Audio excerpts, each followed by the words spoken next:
J'étais debout près de la sculpture de glace quand elle m'a trouvée. La réception était exactement comme je m'y attendais. Bruyante, coûteuse et superficielle. C'était le grand jour de mon cousin Marc. Marc, l'éternel garçon en or de la famille, était avec sa nouvelle petite amie Chloé. Une femme qui portait sa robe de designer comme une armure. Elle faisait tournoyer son champagne. Marc a dit que tu étais dans la Navy? A-t-elle demandé, son ton dégoulinant de condescendance. Ça doit être si dur. Tu fais de l'administration? Des ressources humaines? J'ai gardé une expression neutre. Quelque chose comme ça. C'était le script familial. Mon travail n'était qu'une note de bas de page. Chloé a ri et s'est tournée vers l'homme à côté d'elle. Marc a dit que tu étais dans la conception navale. Alors quoi? Tu fais de la décoration florale pour les navires? Toute la table a ri. Je n'ai pas regardé Chloé. J'ai regardé au-delà d'elle, mes yeux se posant directement sur Monsieur Jennings. Non, ai-je dit, ma voix calme mais tranchant à travers le bruit. Je les commande. La musique semblait s'estomper. Monsieur Jennings s'est figé, sa fourchette à mi-chemin de sa bouche. Il l'a reposée, son attitude changeant. Commandeur, a-t-il demandé, sa voix soudain sérieuse. Comme dans. J'ai soutenu son regard. Vice-amiral Carter. Le rire de Chloé s'est éteint instantanément. Marc était complètement pâle. Mais ce moment-là, ce n'était pas le début. C'était le point de rupture. L'insulte réelle s'était produite 3 semaines plus tôt. Un appel téléphonique paniqué. Ma tante Clara, la mère de Marc, et une femme qui assimilait le statut social à l'oxygène, étaient à l'autre bout du fil. Anna chérie, a-t-elle commencé, sa voix tendue par l'anxiété. Le mariage de Marc est si important. Nous avons des invités très influents. J'ai juste écouté, sachant déjà où cela allait mener. Le père de Chloé, M. Jennings, sera là. Elle a enchaîné rapidement. C'est un grand PDG dans la défense. Marc essaye de conclure un énorme contrat. Et puis... la demande. Nous espérions que tu ne porterais pas ton uniforme. C'est si agressif. Et s'il te plaît, ne parle pas de ton travail. Dis juste que tu es dans la logistique gouvernementale. Nous avons besoin que tout se passe parfaitement pour Marc. Elle n'avait aucune idée qu'elle ne me demandait pas seulement d'être discrète. Elle demandait à un amiral 3 étoiles de mentir sur son service pour impressionner un entrepreneur de la défense. Un entrepreneur qui, incidemment, était déjà sous examen procédural par mon bureau. Pour comprendre le règlement de compte qui a suivi, il faut comprendre les 2 vies qu'ils m'ont forcé à vivre. Pour ma famille, j'étais juste. C'était le nom qu'ils m'avaient donné. Une petite tape condescendante sur la tête qui réduisait tout le travail de ma vie à un passe-temps excentrique. C'était plus facile pour eux comme ça. Ça me gardait dans ma boîte. Petite et non menaçante, pendant qu'ils se concentraient tous sur la vraie star du spectacle, mon cousin Marc. C'était lui qui avait le travail important en finance, celui dont chaque petite réussite était prétexte à une célébration familiale. Je me souviens de Noël il y a 2 ans, Marc a reçu une Rolex de ses parents pour avoir décroché une grande promotion dans une firme d'investissement de niveau moyen. La famille s'est rassemblée autour, la passant de main en main, s'émerveillant de son poids. J'ai reçu une tasse à café fantaisie, elle était rose, et en lettres bouffantes, il était écrit « Girl Boss ». Ils ont tous ri et dit que c'était parfait pour mon petit boulot de bureau. J'ai juste souri et dit merci. Je n'ai pas mentionné que je venais de passer les dernières 72 heures à coordonner un exercice multinational de groupe aéronaval dans la mer de Chine méridionale. À Thanksgiving, c'était la même histoire. Tout le dîner a été passé à disséquer le monde sous haute pression du portefeuille boursier de Marc. J'ai commis l'erreur d'essayer de participer, en mentionnant que je travaillais sur une nouvelle stratégie maritime pour l'Indo-Pacifique. Tante Clara m'a juste tapoté la main, avec ce même sourire dédaigneux. « C'est gentil, chérie », a-t-elle dit, assez fort pour que la table entende. « Comme une agente de voyage pour bateau ?» La table a ri. J'ai juste pris une gorgée de mon vin. Ma famille voyait une agente de voyage. Mais le lendemain, cette agente de voyage se tenait dans un centre de commandement stérile et high-tech à Indopacom. Dans cette pièce, je n'étais pas Nevian. J'étais vice-amiral Carter. Je me tenais devant une salle de capitaines, de commandants et d'analystes du renseignement, le poids d'un océan entier sur mes épaules. « Écoutez-moi », ai-je dit, ma voix tranchant à travers la tension silencieuse. L'exercice trident silencieux est lancé. J'ai besoin d'une convergence totale ISR sur ces coordonnées de grille d'ici 0400. Les visages qui me regardaient étaient sérieux. Ils comprenaient les enjeux. Nous testons l'interopérabilité des groupes de frappe aéronavale et le C5 ISTAR au niveau de la flotte. Ce n'est pas un exercice, c'est un message. La préparation de la septe flotte est ma responsabilité directe. J'ai laissé cela planer dans l'air un instant. Il n'y a pas de marge d'erreur. Un visage s'est allumé sur l'écran vidéo principal. C'était le général Peterson, un général 4 étoiles de l'Air Force qui était mon homologue. Ce n'était pas un homme qui gaspillait ses mots, et il se fichait certainement des tasses « Girl Boss ». L'analyse de l'amiral Carter est irréfutable, hâté, il déclarait à la salle. Vous avez vos ordres. Exécutez comme prévu. Il n'y avait pas de tasse fantaisie ici, il n'y avait que la mission et le respect silencieux, profond, de gens qui comprenaient le fardeau du commandement. Des heures plus tard, j'étais à l'arrière de mon véhicule sécurisé, le briefing enfin terminé. Les lumières de la ville défilaient en flou par la fenêtre, tandis que je consultais des documents classifiés sur une tablette sécurisée, des documents qui déterminaient le mouvement de milliers de personnels. Mon téléphone personnel, le téléphone de Navy Anne, a vibré sur le siège à côté de moi. Cela ressemblait à une intrusion d'un autre monde, plus petit, plus mesquin. Je l'ai pris. Le message brillait dans l'obscurité. « Salut, Anne. Maman t'a parlé de l'histoire sans uniforme, hein ? Sérieusement, ne rends pas ça bizarre. Le père de Chloé est un gros bonnet. J'ai lu les mots. Ne rends pas ça bizarre. J'ai pensé aux hommes et aux femmes à qui je venais de donner des ordres, aux navires se déplaçant en position, à la gravité absolue de ce que signifiait vraiment un gros bonnet. Le père de Chloé était un entrepreneur. J'étais la cliente. Une colère froide et familière s'est installée dans mon estomac. J'ai pris une profonde inspiration. Mon visage un masque de pierre. Mes doigts ont tapé un mot, reçu. J'ai posé le téléphone, l'ai retourné face contre le siège et suis revenue à l'affichage tactique sur ma tablette. Pendant des années, j'avais tenu la ligne. J'avais compartimenté. Navy Anne pour la famille, Amiral Carter pour la nation. Mais leur demande, cette fois, n'était pas juste une insulte. En me demandant de tromper un entrepreneur de la défense, ils créaient une potentielle faille de sécurité. Ils avaient franchi une ligne. Alors, j'ai décidé qu'il était temps de leur montrer exactement où cette ligne était tracée. Après ce texto de Marc, la colère familière et fatiguée s'est évaporée. Elle a été remplacée par autre chose. Une précision froide et calme. Pendant des années, j'avais essayé de leur expliquer ma vie. J'avais essayé de partager mon monde, mais ils étaient incapables d'écouter. Ils ne respectaient que ce qu'ils pouvaient voir. L'argent, le statut superficiel et la définition étroite du pouvoir qu'ils comprenaient. Essayer de leur dire que j'étais vice-amiral était inutile. Ils ne pouvaient pas, ou ne voulaient pas, le comprendre. Une nouvelle stratégie s'est solidifiée dans mon esprit. Je ne leur dirai plus, je leur montrerai. Et le mariage, leur scène choisie, était le lieu parfait. Je ne suis pas devenue émotive, je me suis mise au travail. De retour dans mon bureau, j'ai accédé à la base de données navale sécurisée et ouvert les fichiers des entrepreneurs. J'ai tapé Jennings Aerospace. Ma tante n'avait aucune idée à quel point elle avait raison. Monsieur Jennings était en effet un partenaire majeur de la défense. En faisant défiler les contrats actifs, un code de fichier a attiré mon attention. Projet Neptune.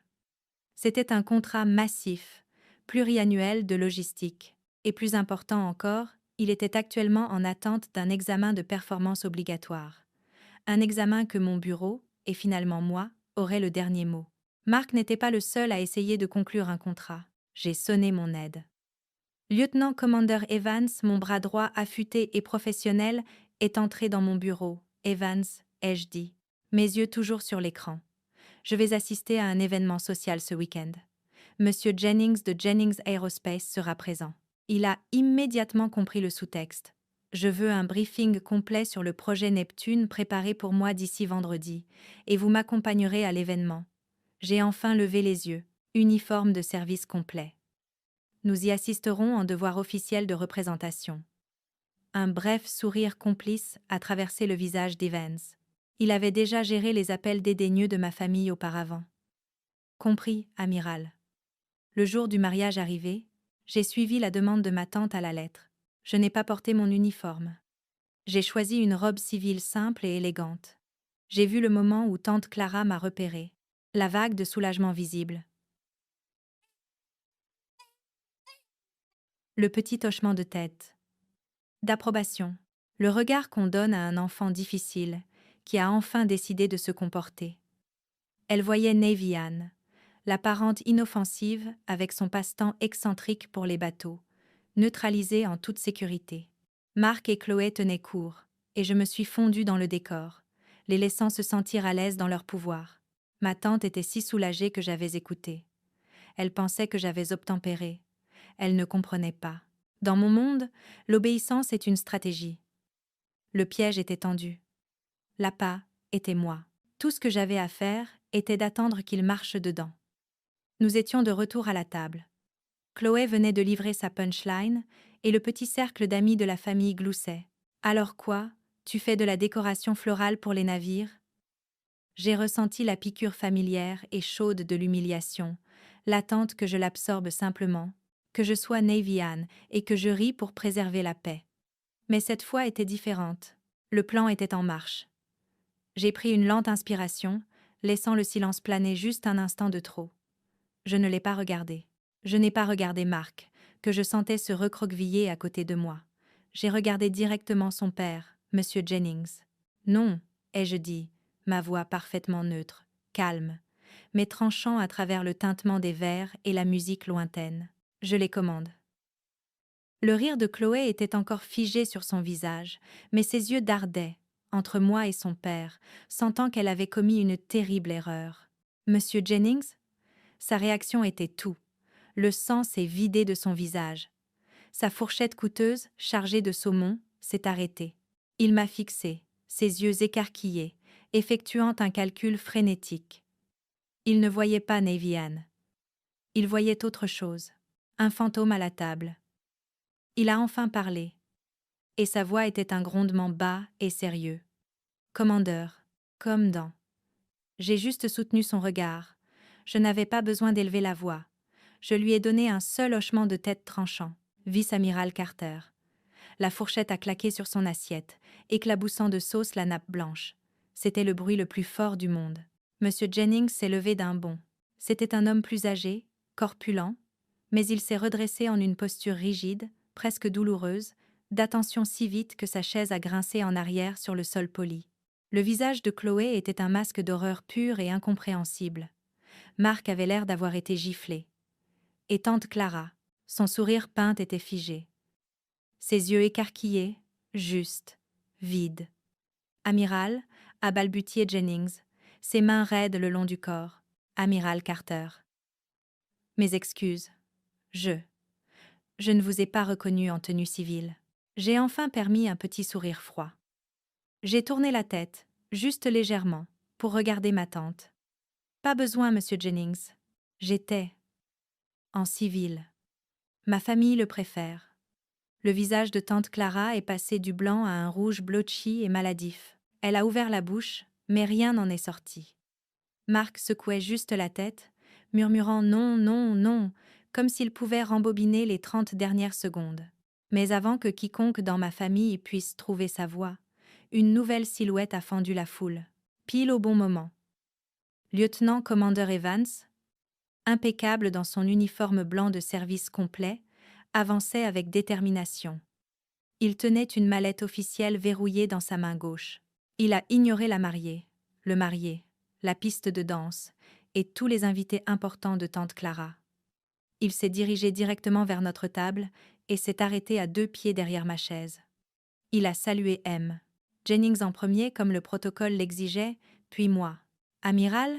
a dit Evans, sa voix nette et formelle, portant facilement par-dessus la fête maintenant muette. « Vous avez un appel sécurisé avec le bureau du SECNAV à 2100 concernant le projet Neptune, et j'ai l'examen préliminaire que vous avez demandé. » Toute la table était silencieuse. Les invités importants que tante Clara avait tant voulu impressionner toute la soirée étaient tous en train de fixer, leurs expressions un mélange de choc et de compréhension naissante. Ils savaient exactement ce qu'était un vice-amiral. Ils savaient ce que signifiait un appel sécurisé avec le bureau du secrétaire de la Navy. Et ils regardaient tous M. Jennings, un PDG puissant, se tenir au garde à vous comme un écolier réprimandé. Monsieur Jennings transpirait visiblement maintenant, ses yeux rivés sur la mallette. Amiral, hâté, il dit, sa voix tendue. Projet Neptune, bien sûr. Y a-t-il un problème? Il demandait en tant que PDG, il suppliait en tant qu'entrepreneur. C'était le moment. J'ai pris une lente et délibérée gorgée d'eau, le laissant attendre. Jennings, ai-je dit, mon ton passant à celui que j'utilisais dans le centre de commandement. Mon bureau a de sérieuses préoccupations concernant les métriques de performance et le dernier ensemble de livrables. Je me suis penché en avant, juste un peu. Franchement, les chiffres sont inacceptables. Mais je suis sûre que votre équipe peut les corriger. Si vous êtes toujours le bon entrepreneur pour le job. Ce n'était pas juste une révélation. C'était une exécution directe, professionnelle, procédurale, livrée devant tout le monde. Marc a enfin trouvé sa voix. C'était un murmure pathétique et craquelé. Anna? Vice? Amiral? Qu'est-ce qui se passe? Je me suis tournée vers mon cousin. Pour la première fois de ma vie, je n'étais pas Navy Anne. Je n'étais pas l'apparente bizarre et calme. J'étais celle qui tenait toutes les cartes. Marc, ai-je dit. Ma voix plate. Monsieur Jennings et moi discutons d'affaires officielles de la Navy des États-Unis. Des affaires sur lesquelles vous n'êtes pas autorisé. Veuillez ne plus interrompre.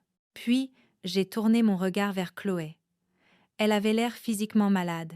Et Chloé, un conseil professionnel. Ses yeux se sont écarquillés.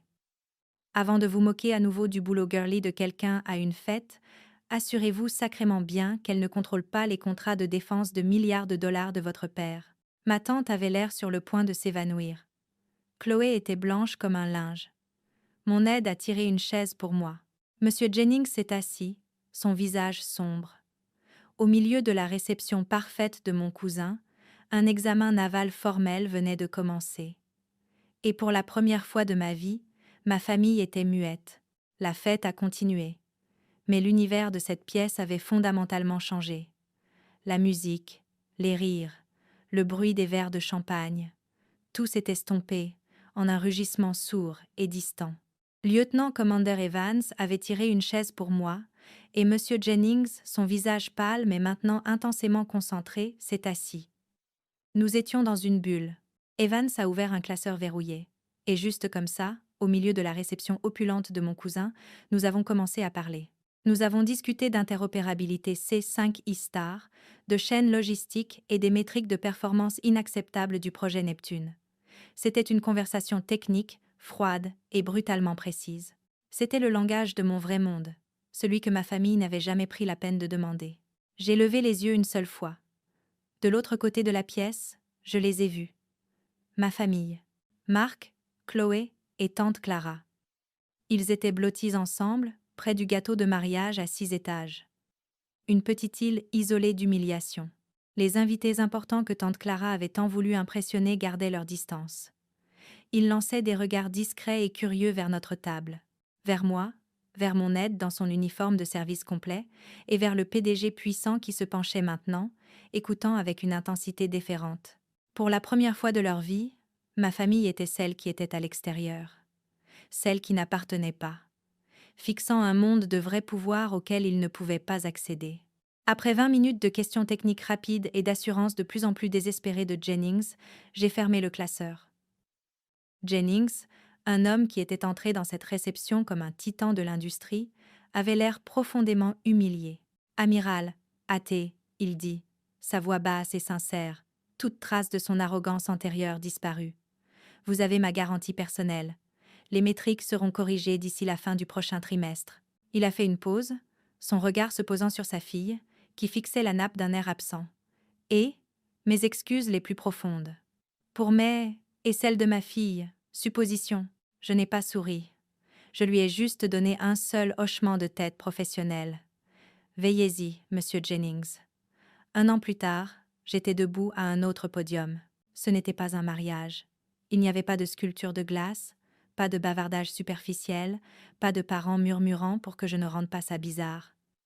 J'étais à la base navale de San Diego, le soleil était chaud sur le tarmac, et l'air était piquant de sel marin et de carburant d'avion.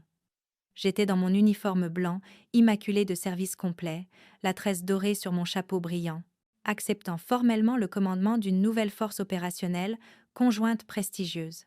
La première rangée n'était pas remplie de gens qui partageaient mon sang.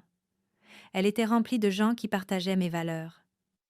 J'ai regardé et vu le général Peterson, qui m'a donné un hochement de tête bref et fier. J'ai vu des amiraux, des généraux et des dignitaires étrangers.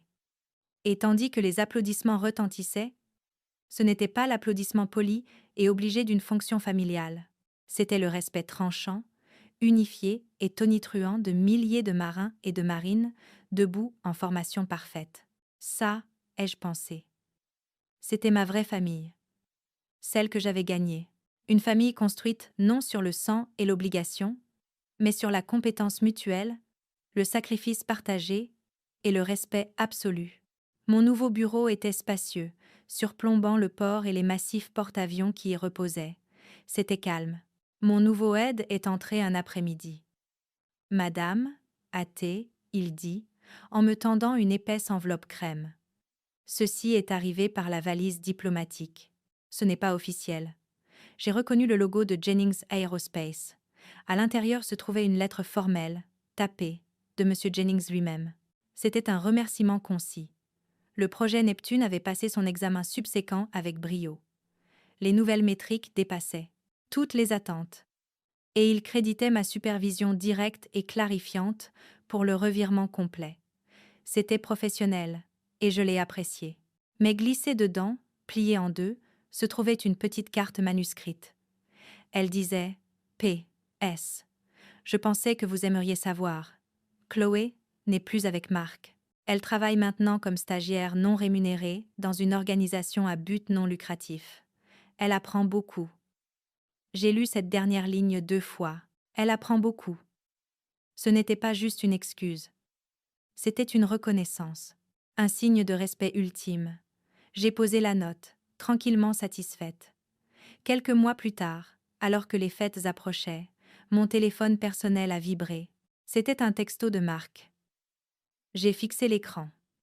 Un sentiment étrange et détaché m'envahissant. Toutes les années de colère, la piqûre familière d'être invisible, la honte chaude, tout avait disparu, remplacé par un calme simple et froid. Le message disait « Salut Anne, tu viens pour Noël ? Maman, elle. Nous comprenons maintenant. Nous sommes fiers de toi. » J'ai lu les mots. Nous comprenons maintenant. Nous sommes fiers de toi. J'ai pensé à comment, 5 ans plus tôt, ces mots auraient été tout. J'aurais pleuré. J'aurais enfin me senti vue. Mais maintenant, j'ai regardé le texto, et je n'ai rien ressenti. Pas de triomphe. Pas de colère. De la fatigue. Ma valeur n'était plus entre leurs mains. Ma fierté n'était pas quelque chose qu'ils pouvaient m'accorder comme une faveur. J'ai levé les yeux du téléphone, vers une photo encadrée sur mon bureau. Ce n'était pas une photo de famille. C'était une photo de moi sur le pont d'un porte-avions, entourée de mon équipe de commandement. Ma vraie équipe. J'ai tapé sur l'écran, archivé le message sans réponse, et me suis retournée pour regarder les navires dans mon port. J'avais du travail à faire. Ma famille voulait que je sois Navy Anne, la fille calme avec son passe-temps. Ils ne pouvaient pas gérer vice-amiral Carter, la femme avec l'autorité. Ils ont appris ce jour-là que le rang n'est pas juste un titre, c'est une responsabilité. Ils ont pris mon silence pour de la faiblesse. Mais dans mon monde, le silence signifie qu'un plan est en marche. Si vous avez déjà dû utiliser votre pouvoir professionnel pour tracer une limite personnelle, partagez votre histoire ci-dessous. Dans cette communauté, nous saluons votre rang.